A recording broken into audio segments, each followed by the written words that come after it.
Letter 6. My dear Wormwood, I am delighted to hear that your patient's age and profession make it possible, but by no means certain, that he will be called up for military service. We want him to be in the maximum uncertainty, so that his mind will be filled with contradictory pictures of the future, every one of which arouses hope or fear. There is nothing like suspense and anxiety for barricading a human's mind against the enemy. He wants men to be concerned with what they do. Our business is to keep them thinking about what will happen to them. Your patient will, of course, have picked up the notion that he must submit with patience to the enemy's will. What the enemy means by this is primarily that he should accept with patience the tribulation which has actually been dealt out to him, the present anxiety and suspense.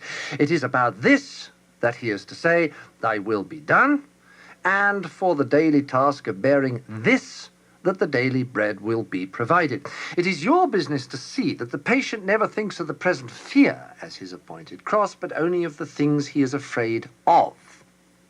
Let him regard them as his crosses. Let him forget that, since they are incompatible, they cannot all happen to him. And let him try to practice fortitude and patience to them all in advance. For real resignation, at the same moment, to a dozen different and hypothetical fates is almost impossible. And the enemy does not greatly assist those who are trying to attain it. Resignation to present and actual suffering, even where that suffering consists of fear, is far easier and is usually helped by this direct action. An important spiritual law is here involved. I have explained that you can weaken his prayers by diverting his attention from the enemy himself to his own states of mind about the enemy. On the other hand, fear becomes easier to master when the patient's mind is diverted from the thing feared to the fear itself, considered as a present and undesirable state of his own mind. And when he regards the fear as his appointed cross, he will inevitably think of it as a state of mind. One can therefore formulate the general rule: in all activities of mind which favor our cause, encourage the patient to be unself-conscious and to concentrate on the object. But in all activities favorable to the enemy, bend his mind back on itself. Let an insult or a woman's body so fix his attention outward that he does not reflect, "I am now entering into the state called anger," or the state called lust. Contrariwise, let the reflection, "My feelings are now growing more devout or more charitable," so fix his attention inward that he no longer looks beyond himself to see our enemy or his own neighbors. As regards his more general attitude to the war, you must not rely too much on those feelings of hatred which the humans are so fond of discussing in Christian or anti-Christian periodicals. In his anguish, the patient can, of course, be encouraged to revenge himself by some vindictive feelings directed towards the German leaders, and that is good so far as it goes. But it is usually a sort of melodramatic or mythical hatred directed against imaginary scapegoats. He's never met these people in real life. They are lay figures modeled on what he gets from the newspapers. The results of such fanciful hatred are often most disappointing.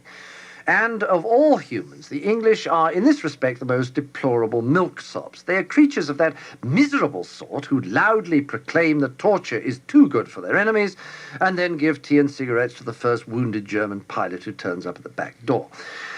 Do what you will, there is going to be some benevolence, as well as some malice, in your patient's soul. The great thing is to direct the malice to his immediate neighbors, whom he meets every day, and to thrust his benevolence out to the remote circumference, to people he does not know. The malice thus becomes wholly real, and the benevolence largely imaginary. There is no good at all in inflaming his hatred of Germans if, at the same time, a pernicious habit of charity is growing up between him and his mother, his employer, or the man he meets in the train. Think of your man as a series of concentric circles, his will being the innermost, his intellect coming next, and finally, his fantasy. You can hardly hope at once to exclude from all the circles everything that smells of the enemy, but you must keep on shoving all the virtues outward till they are finally located in the circle of fantasy, and all the desirable qualities inward into the will. It is only insofar as they reach the will and are there embodied in habits that the virtues are really fatal to us. I don't, of course, mean what the patient mistakes for his will, the conscious fume and fret of resolutions and clenched teeth, but the real centre, what the enemy calls the heart. All sorts of virtues, painted in the fantasy or approved by the intellect, or even in some measure loved and admired, will not keep a man from our Father's house. Indeed, they may make him more amusing when he gets there. Your affectionate Uncle Screwtape.